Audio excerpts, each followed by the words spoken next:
ಕರ್ತನು ಒಡೆಯನು ಪ್ರಪಂಚ ಮೋಕ್ಷ ಪ್ರದಾತನಾದ ಯೇಸು ಕ್ರಿಸ್ತನ ನಾಮದಲ್ಲಿ ಆತ್ಮೀಯರೆಲ್ಲರಿಗೂ ಹೃತ್ಪೂರ್ವಕ ವಂದನೆಗಳನ್ನು ತಿಳಿಸ್ತಾ ಇದ್ದೇನೆ. ಸಮಾಧಾನವು, ಸಂತೋಷವು, ನೆಮ್ಮದಿಯು, ಆರೋಗ್ಯವು ತಂದೆಯಾದ ದೇವರು ಅನುಗ್ರಹಿಸಲೆಂದು ಯೇಸು ಕ್ರಿಸ್ತನ ನಾಮದಲ್ಲಿ ಪ್ರಾರ್ಥಿಸುತ್ತೇನೆ. ದೇವರ ನಾಮಕ್ಕೆ ಸ್ತೋತ್ರವಾಗಲಿ. ಈ ದಿನ ಮತ್ತೊಂದು ಅಂಶವನ್ನು ಮಾತನಾಡೋದಕ್ಕೆ ಸಿದ್ಧನಾಗಿದ್ದೇನೆ. ಬೆಳಕನ್ನು ಕತ್ತಲು ಮುಸುಕಲಿಲ್ಲ ಅಂದರೆ ಅರ್ಥವೇನು ಎಂಬ ಅಂಶವನ್ನು ನಿಮ್ಮೊಟ್ಟಿಗೆ ಮಾತನಾಡ್ತಾ ಇದ್ದೀನಿ. ಪ್ರಿಯರಾದ ದೇವರ ಮಕ್ಕಳಿರ, ಪ್ರತಿಯೊಬ್ಬರು ಕೂಡ ಗಮನಿಸಬೇಕು. ಯೋಹಾನನು ಬರೆದ ಸುವಾರ್ತೆ 1ನೇ ಅಧ್ಯಾಯ 1ನೇ ವಚನದಿಂದ ನೋಡೋಣ ಪ್ರಿಯರೇ. ಆದಿಯಲ್ಲಿ ವಾಕ್ಯವಿತ್ತು, ಆ ವಾಕ್ಯವು ದೇವರ ಬಳಿಯಲ್ಲಿತ್ತು, ಆ ವಾಕ್ಯವು ದೇವರಾಗಿತ್ತು, ಆ ವಾಕ್ಯವೆಂಬುವನು ಆದಿಯಲ್ಲಿ ದೇವರ ಬಳಿಯಲ್ಲಿದ್ದನು. ಆತನ ಮೂಲಕವಾಗಿ ಸಮಸ್ತ ಉಂಟಾಯಿತು. ಉಂಟಾಗಿರುವ ವಸ್ತುಗಳಲ್ಲಿ ಆತನಿಲ್ಲದೆ ಒಂದಾದರೂ ಉಂಟಾಗಲಿಲ್ಲ. ಆತನಲ್ಲಿ ಜೀವವಿತ್ತು, ಆ ಜೀವವು ಮನುಷ್ಯರಿಗೆ ಬೆಳಕಾಗಿತ್ತು.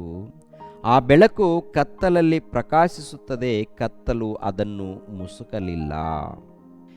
ಬೆಳಕು ಅಂದಾಗ ಪ್ರಿಯರಾದ ದೇವರ ಮಕ್ಕಳಿರ, ಈ ಲೋಕದಲ್ಲಿ ಅನುಭವಿಸುವಂಥ ಬೆಳಕು ಬೇರೆ, ಈ ಲೋಕದಲ್ಲಿ ಅನುಭವಿಸುವಂಥ ಕತ್ತಲು ಬೇರೆ. ಬೆಳಕು ಕತ್ತಲು ಇದಿರಬೇಕು. ಎರಡನೇದಾಗಿ ಆತ್ಮಿಕವಾದದ್ದು.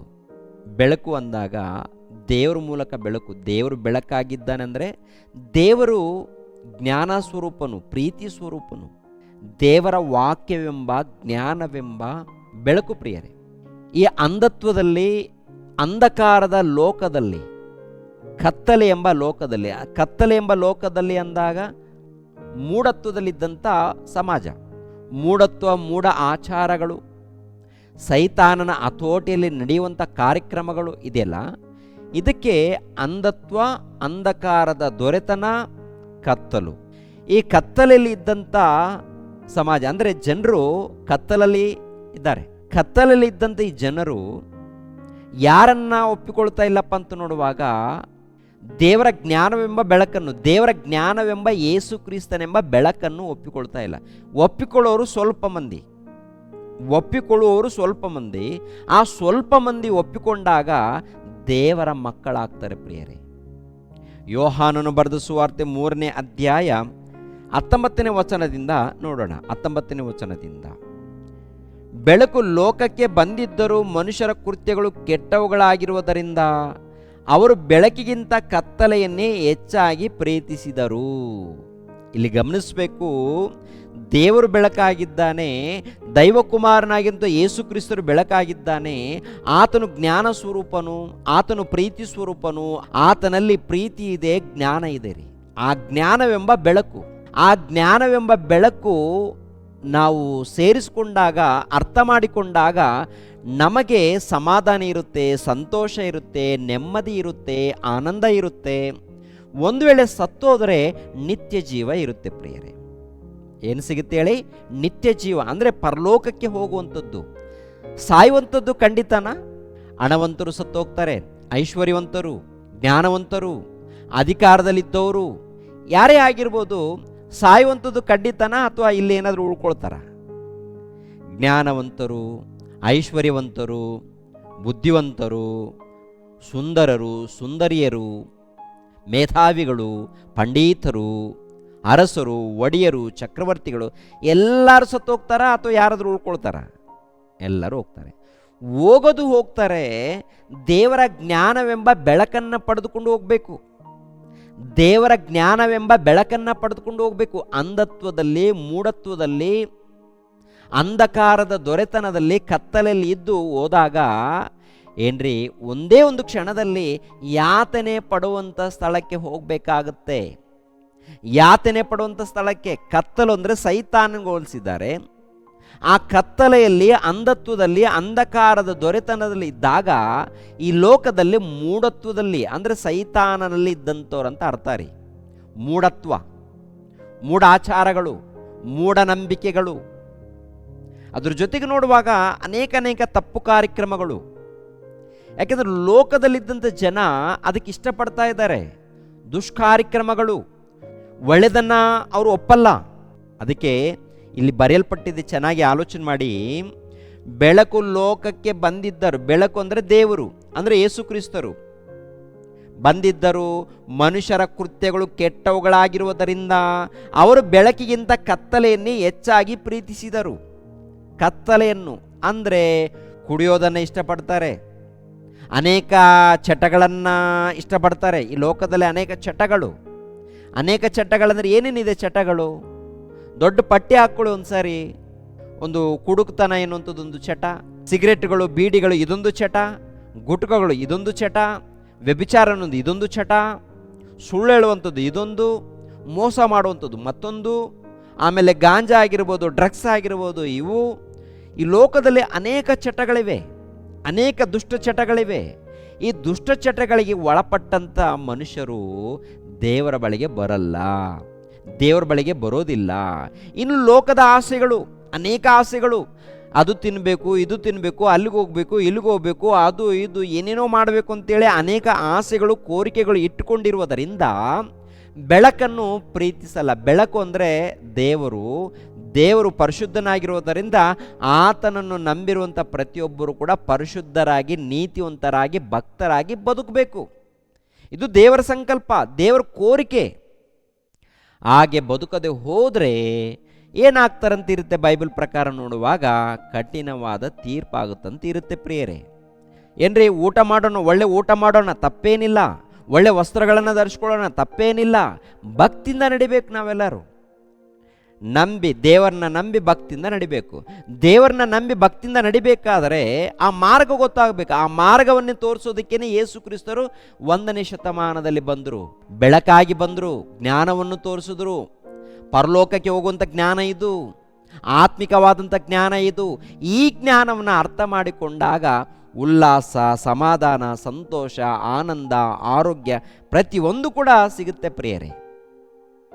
ಒಂದು ವೇಳೆ ಶ್ರಮೆಗಳು, ಹಿಂಸೆಗಳು, ಶೋಧನೆಗಳು ಬಂದಾಗ ಅದರಲ್ಲೂ ಕೂಡ ಆನಂದ ಸಿಗುತ್ತೆ.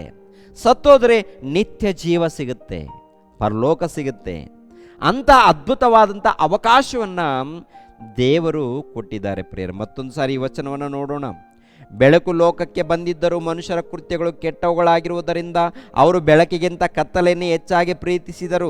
ಕೆಟ್ಟದನ್ನು ಮಾಡುವವರು ಬೆಳಕನ್ನು ಸಹಿಸುವುದಿಲ್ಲ. ಕೆಟ್ಟದನ್ನು ಮಾಡುವವರು ಬೆಳಕನ್ನು ಸಹಿಸುವುದಿಲ್ಲ ಅಂದರೆ ಅರ್ಥ ಏನು? ಕೆಟ್ಟದ್ದನ್ನು ಮಾಡೋರು ಯಾವುದನ್ನು ಸಹಿಸಲ್ಲ? ದೇವರನ್ನು ಸಹಿಸಲ್ಲ, ದೇವರ ಜ್ಞಾನವನ್ನು ಸಹಿಸಲ್ಲ. ಇವಾಗ ನೋಡಿ, ಮನೆಯಲ್ಲಿ ಒಬ್ಬರು ಇಬ್ಬರು ದೇವರನ್ನು ತಿಳ್ಕೊಂಡಿರ್ತಾರೆ, ದೇವರ ವಾಕ್ಯವನ್ನು ತಿಳಿಸ್ತಾ ಇರ್ತಾರೆ. ಕುಟುಂಬದಲ್ಲಿ ಒಬ್ಬರು ಸ್ತ್ರೀಯರು, ಒಬ್ರು ಯಾರು ನಂಬಿರ್ತಾರೆ ಪ್ರಿಯರೇ, ಪ್ರಾರ್ಥನೆಯಲ್ಲಿರ್ತಾರೆ, ದೇವರ ವಾಕ್ಯಗಳನ್ನು ಕೇಳ್ತಾ ಇರ್ತಾರೆ. ಆ ದೇವರ ವಾಕ್ಯಗಳನ್ನು ಕೇಳುವಂಥ ಈ ಸಮಯದಲ್ಲಿ ಕೆಲವರು ಮನೆಯಲ್ಲಿ ಕಿರಿಕಿರಿ ಮಾಡ್ತಾ ಇರ್ತಾರೆ. ಆ ದೇವರ ವಾಕ್ಯ ಕೇಳಬೇಡ್ರಿ, ಮೊದಲನೇದಾಗಿ ಅದನ್ನು ಆಫ್ ಮಾಡಿರಿ, ಇಲ್ಲಾಂದರೆ ವಾಕ್ಯ ಓದಬೇಡ್ರಿ, ಇಲ್ಲಾಂದರೆ ಪ್ರಾರ್ಥನೆ ಮಾಡಬೇಡ್ರಿ ಅಂತೇಳಿ ಮನೆಯಲ್ಲೇ ಕಿರಿಕಿರಿ. ಯಾಕೆಂದರೆ ಕೆಲವರು ಇದನ್ನು ಸಹಿಸೋದಿಲ್ಲ. ಯಾಕೆ ಸಹಿಸೋದಿಲ್ಲ? ಅವರಲ್ಲಿ ಕೆಟ್ಟದ್ದು ತುಂಬಿರುವುದರಿಂದ. ಲೋಕ ಆಸೆಗಳಂದರೆ ಸಿನಿಮಾಗಳಾಗಿರ್ಬೋದು, ವ್ಯಭಿಚಾರ ಆಗಿರ್ಬೋದು, ಕುಡುಕತನ ಆಗಿರ್ಬೋದು, ಅನೇಕ ಚಟಗಳಾಗಿರ್ಬೋದು, ಇವೆಲ್ಲ ನೋಡುವಾಗ ಲೋಕಕ್ಕೆ ಸಂಬಂಧಪಟ್ಟದ್ದು. ಇವೆಲ್ಲ ಇರುವುದರಿಂದ ದೇವರ ಬಳಿಗೆ ಬರೋದಿಲ್ಲ, ದೇವರ ವಾಕ್ಯವನ್ನು ಕೇಳಲ್ಲ, ಕೇಳಿದ್ರೆ ಇಷ್ಟಪಡಲ್ಲ, ಸಹಿಸೋದಿಲ್ಲ. ಮೊದಲನೇದಾಗಿ ಆ ರೀತಿ ಇರ್ತಾರೆ ಪ್ರಿಯರೇ. ಬೆಳಕನ್ನು ಅಂದರೆ ಯೇಸು ಕ್ರಿಸ್ತರನ್ನ ಅರ್ಥ ಮಾಡಿಕೊಂಡಿದ್ದಾರೆ ಅಂದರೆ ಅವರು ಆ ಬೆಳಕನ್ನು ಆಹ್ವಾನಿಸಿದಾರಂತ ಅರ್ಥ ರೀ. ಆ ಬೆಳಕನ್ನು ನಂಬಿದಾರಂತ ಅರ್ಥ ರೀ. ನಂಬಿದವ್ರ ಬಗ್ಗೆ ನೋಡಿ ಪ್ರಿಯರೇ, ಎಂಥ ಮಾತು ಹೇಳ್ತಾರೆ ನೋಡಿ, ಕೆಳಗಡೆ ಮಾತನ್ನು, ಕೆಟ್ಟದನ್ನು ಮಾಡುವವರು ಬೆಳಕನ್ನು ಸಹಿಸುವುದಿಲ್ಲ, ತಮ್ಮ ಕೃತ್ಯಗಳು ದುಷ್ಕೃತ್ಯಗಳಾಗಿ ತೋರಿ ಬಂದಾವೆಂದು ಬೆಳಕಿಗೆ ಬರುವುದಿಲ್ಲ. ಆದರೆ ಸತ್ಯವನ್ನು ಅನುಸರಿಸಿ ನಡೆಯುವನು ತಾನು ದೇವರಿಂದ ನಡೆಸಿಕೊಂಡು ತನ್ನ ಕೃತ್ಯಗಳನ್ನು ಮಾಡಿದ್ದೇನೆಂದು ತೋರಿ ಬರುವಂತೆ ಬೆಳಕಿಗೆ ಬರುತ್ತಾನೆ. ಅಂದರೆ ಸತ್ಯವನ್ನು ಗ್ರಹಿಸಿಕೊಂಡವರು, ದೇವರನ್ನ ಅರ್ಥ ಮಾಡಿಕೊಂಡವರು, ಸತ್ಯವನ್ನು ಗ್ರಹಿಸಿಕೊಂಡವರು ಎಲ್ಲಿಗೆ ಬರ್ತಾರೆ? ಬೆಳಕಿಗೆ ಬರ್ತಾರೆ. ಅಂದರೆ ಕ್ರಿಸ್ತನೊಳಗೆ ಬರ್ತಾರಂತ ಅರ್ಥ ರೀ. ದೇವರ ಸಭೆಗೆ ಬರ್ತಾರೆ. ದೇವರ ಸಭೆಗೆ ಬಂದು ಆತ್ಮಿಕವಾದಂಥ ಸಹವಾಸದಲ್ಲಿ, ದೇವರ ಧ್ಯಾನದಲ್ಲಿ, ಪ್ರಾರ್ಥನೆಯಲ್ಲಿ, ಆರಾಧನೆಯಲ್ಲಿ, ದೇವರ ಸೇವೆಯಲ್ಲಿ ನಿರಂತರ ಇರ್ತಾರೆ. ಯಾಕೆ? ದೇವರನ್ನು ಅರ್ಥ ಮಾಡಿಕೊಂಡಿರುವುದರಿಂದ, ಸತ್ಯವನ್ನು ಗ್ರಹಿಸಿಕೊಂಡಿರುವುದರಿಂದ, ಸತ್ಯವೆಂಬ ವಾಕ್ಯವನ್ನು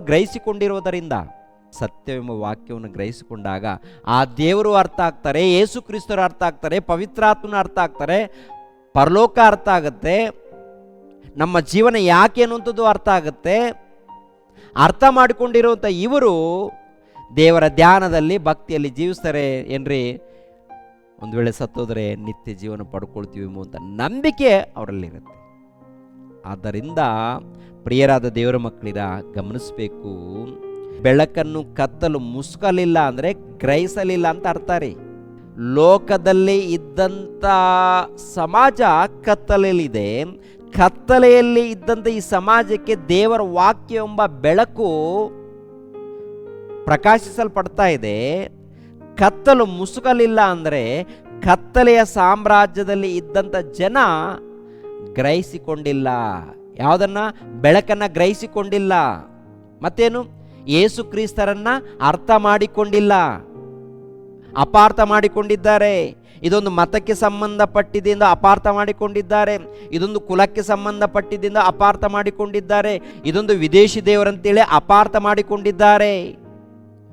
ಕತ್ತಲು ಮುಸುಕಲಿಲ್ಲ ಅಂದರೆ ಅರ್ಥ ಮಾಡಿಕೊಂಡಿಲ್ಲ, ಗ್ರಹಿಸಲಿಲ್ಲ ಅಂತ ಅರ್ಥ ರೀ. ಲೋಕದ ಜನ ಅರ್ಥ ಮಾಡಿಕೊಂಡಿಲ್ಲ ಅಂತ ಅರ್ಥ ರೀ. ಗ್ರಹಿಸಲಿಲ್ಲ, ಮುಸುಕಲಿಲ್ಲ ಅಂದರೆ ಗ್ರಹಿಸಲಿಲ್ಲ, ತಿಳಿದುಕೊಂಡಿಲ್ಲ. ಆತನ ಪ್ರೀತಿಯನ್ನು, ಆತನ ತ್ಯಾಗವನ್ನು, ಆತನ ಕಷ್ಟವನ್ನು, ಆತನ ಸೇವೆಯನ್ನು ಅರ್ಥ ಮಾಡಿಕೊಂಡಿಲ್ಲ. ಕತ್ತಲು ಅಂದರೆ ಈ ಲೋಕದಲ್ಲಿದ್ದಂಥ ಸಮಾಜ. ಅರ್ಥ ಮಾಡಿಕೊಂಡವರು ಏನ್ರಿ, ಸಭೆಗೆ ಬರ್ತಾರೆ, ಪ್ರಾರ್ಥನೆಯಲ್ಲಿ, ಧ್ಯಾನದಲ್ಲಿ, ಆರಾಧನೆಯಲ್ಲಿ, ಸೇವೆಯಲ್ಲಿ ಇರ್ತಾರೆ ಪ್ರಿಯರೇ.